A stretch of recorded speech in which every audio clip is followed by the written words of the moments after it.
Hello and welcome to the fourth and final video of this exam structure guide, and we're going to be looking just at some good practice from the 2017 examiner's report.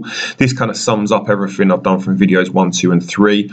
This video is not going to be hugely comprehensive. I'm not going to go through a 54-page report with you.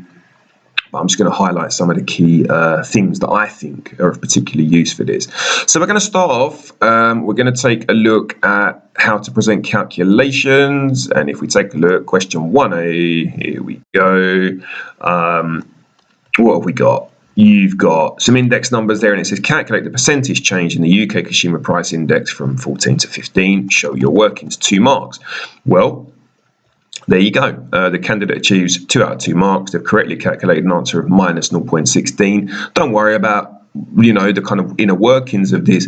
But what they've done here is they've shown clearly their trail of calculation. We did say underline or highlight your answer. They haven't done that, but the answer is correct, so it will score 2 out of 2.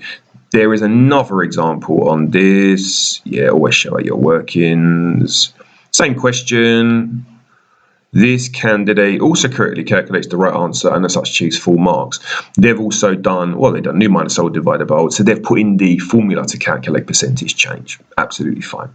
Okay, once again, they haven't highlighted or underlined that overall answer, but it is correct. There you go. So that's what we want to see. Just show the trail of thought to the examiner.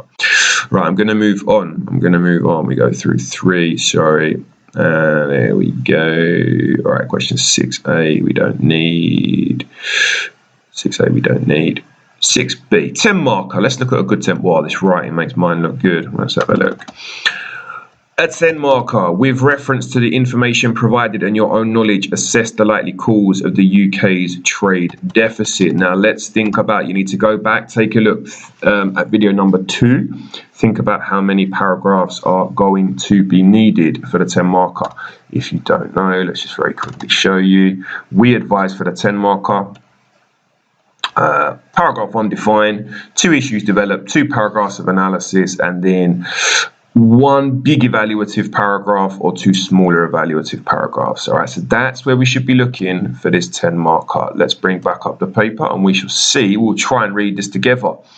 The question says, referencing the information provided and your own knowledge, assess the likely cause of the UK's trade deficit. For those that don't know that, basically speaking, we are in deficit. We import far more than we export. We're not in debt. We just, as an economy, import more than what we export. But the question wants to find out why. All right, paragraph 1. A trade deficit is when the amount of exported goods and services is less than the amount of imported goods and services. This is known as a current account deficit. The current account deficit reaches 6% due to low export growth. Definition, and they've given a bit of application there from the evidence. I don't have the evidence available, but they wouldn't know that's 6%. They would have taken that from the evidence. The cause of less exports can be due to the exchange rate. The value of the pound may be strong. So for year 2, spice, they're going to build a whole paragraph around spice here. I can see this one coming. The pound may be strong, making exports more expensive for foreign countries. Yeah. Imports cheaper, exports dearer. The high prices, something to this strong pound, causes the UK's good to not be as competitive. Absolutely. Spice strong pound makes it more problematic to export. Overseas people who would import foreign goods may be put off by these high prices. Okay, so they've, from the start of the paragraph down to there, so 1, 2, 3, 4, I know you can't see me doing this, 1, 2, 3, 4, 5, 6 lines, there's analysis. How many chains actually? Let's count this up. The cause of less exports due to exchange rate. 1, making exports more expensive for foreign countries. 2, the high price to this strong pound causes UK goods to not be as competitive. 3, overseas people who would import foreign goods may be put off by these high prices. 4, there are 4 chains there. I'm not going to comment how good this is yet. However, this depends on the good or service the UK is providing. High prices may not necessarily drive down demand, cause if the good or service is price inelastic, they're bringing in elasticity, changes in the price level will not bring change demand for the good, something like that. Also, if the good or services the UK is exporting is high quality, the consumers abroad may not be put off by the higher price. So again, you've got three chains there of evaluation. Okay. Exports may also be low due to high interest rates in the economy, which are likely to put off firms in the UK from investing and expanding there to produce more goods and services by investing in capital. The annual growth rate of the UK had only reached 2.7%, something to do with the target of 8 star. This is all going all over the place. So there's a bit of application there from the evidence. Lack of investment causes firms to not increase the amount of export, hence the low annual rate of export. All right, this is making economic sense. However, so they're going to evaluate again. Some argue of the interest, elasticity of investment, income. I don't even know what that says. Some believe high interest rates, interest elasticity of investment they're talking about there. I've never come across that. Some believe high interest rates can reduce the amount of investment a firm will do. High interest rates are also likely to drive up the economy exchange rate with the stronger pound. Yeah, that's hot money for year twos. Year ones, we'll talk about that as the year goes on. This further puts abroad buyers from buying from the UK as it is more expensive. They've then come back to that star.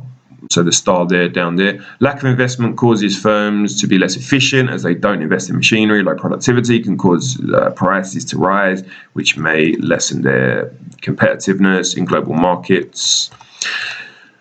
Right, well, now they're really going on now, aren't they? There may be a lack of exports due to there being high demand with the local economy causing firms to sell their goods and services in local economy rather than exporting, as high profit may be obtained. However, high demand in the economy may be a sign that inflation will rise and government may heighten interest rates, so they may be put off from investing in the local economy.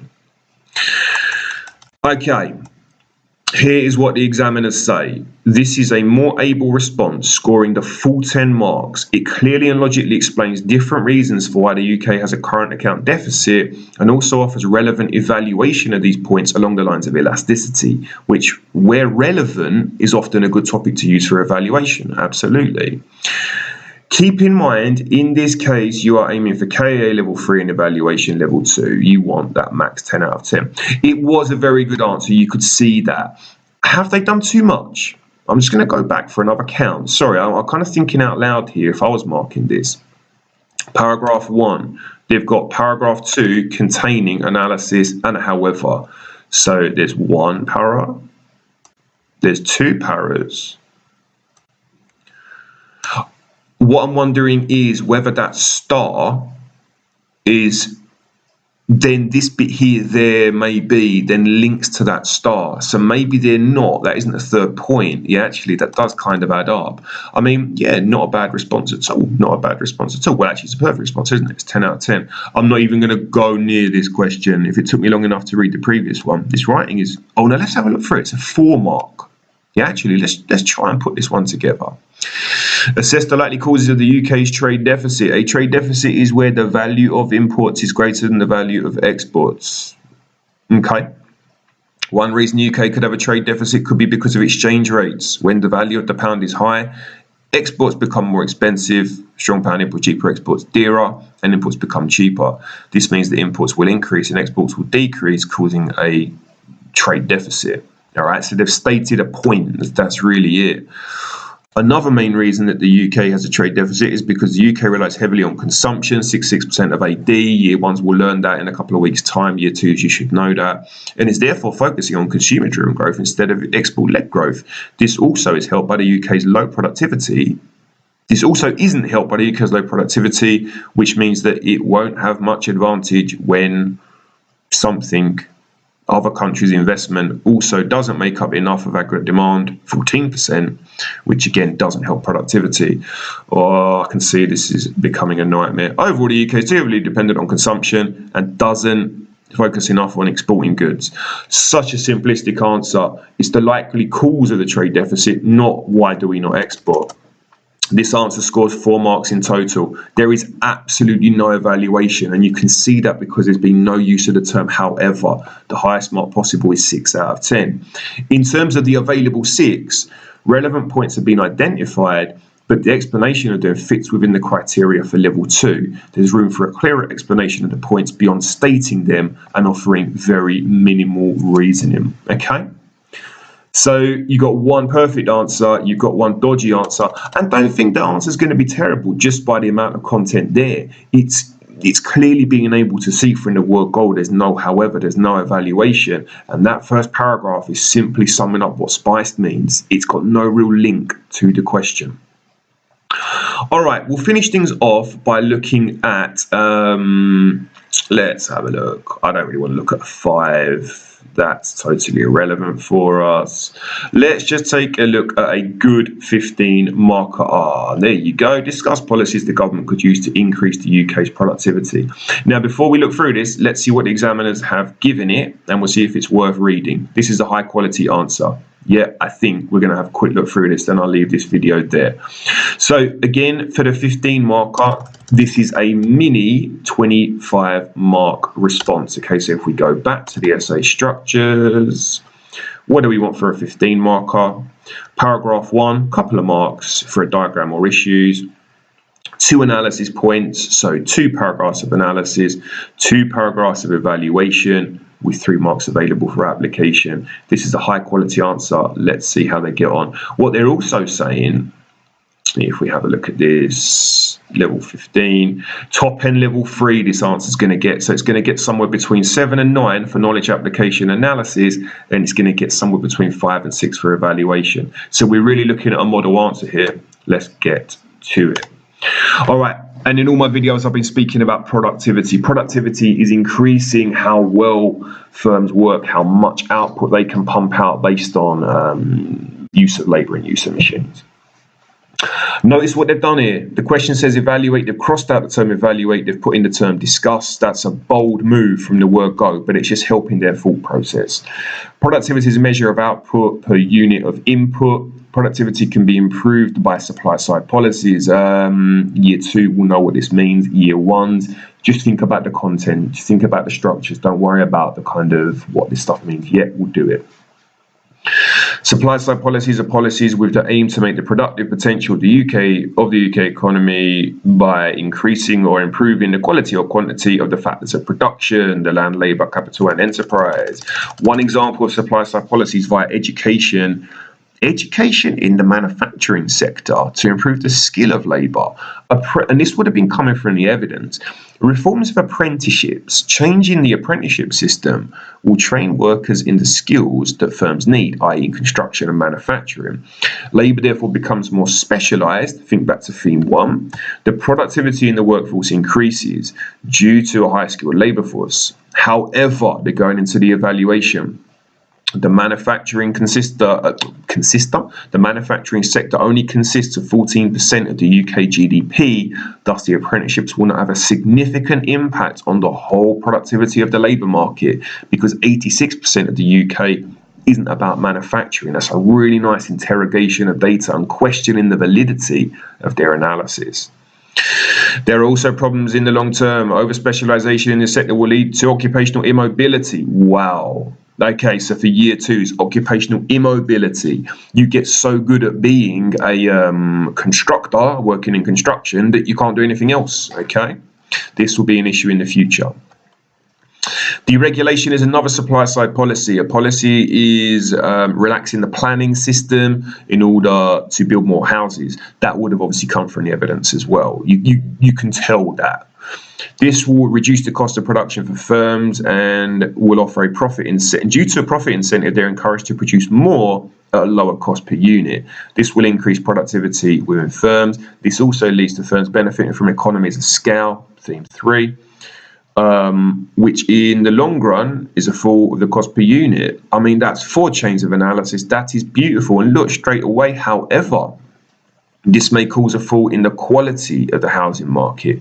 The regulations may have been put in place for a reason, and we know this to be true. You know, new build houses are not as well constructed as older houses. For example, to something precede the rights, workers and dangerous equipment. I don't know what that means. Hence a loosening of the rules may disincentivize workers. This will cause a fall in productivity. They're basically saying if you're building houses, what we can do is we can take away some of the health and safety rules to let houses get built for cheaper and quicker, but obviously that puts worker safety at risk. One example is changing the tax brackets. This will cause a fall in productivity. They're going to change the tax bracket. Recently in the UK, the tax bracket was increased from 11,000 to 11,500. This will act as an incentive for low-income earners to work harder as they can keep more of their income. This will cause an increase in productivity. However, it is likely that the workers will be able to, unlikely or likely, it looks like unlikely there, the workers will be able to respond and look for larger hours, giving them flexible hours and timetables. That one example paragraph doesn't let things down, obviously, but I don't know what it adds. This is a high quality answer. The candidate discusses education, but thinks about the context here, thinks about, and obviously we've not got it available, but you know that there will be some evidence about the manufacturing industry and house building. They got some well-considered evaluation of the point and analyze of this point and analyze and evaluate deregulation as a measure to increase productivity, taking rules away from industries. There's discussion of changing income tax bands to improve incentives for workers, with highly developed points that are clearly focused on productivity, as well as evaluation that clearly critiques these analysis points. This is worthy of top level 3 for both KA and evaluation. So actually top level 3 means they got the perfect 15. Examiner plus tip: ensure you understand key economic concepts such as productivity. Okay. Listen, I will leave it there. Hopefully that is of use, and you're going to get plenty more kind of model answers and worked examples both year 2 and year 1 as we go throughout the year. But I hope you've enjoyed this video. Enjoyed's a strong word. Hopefully you've taken the time to watch this video. And as always, if you have any questions or queries, you can find me in room HE24. Thank you for watching and listening.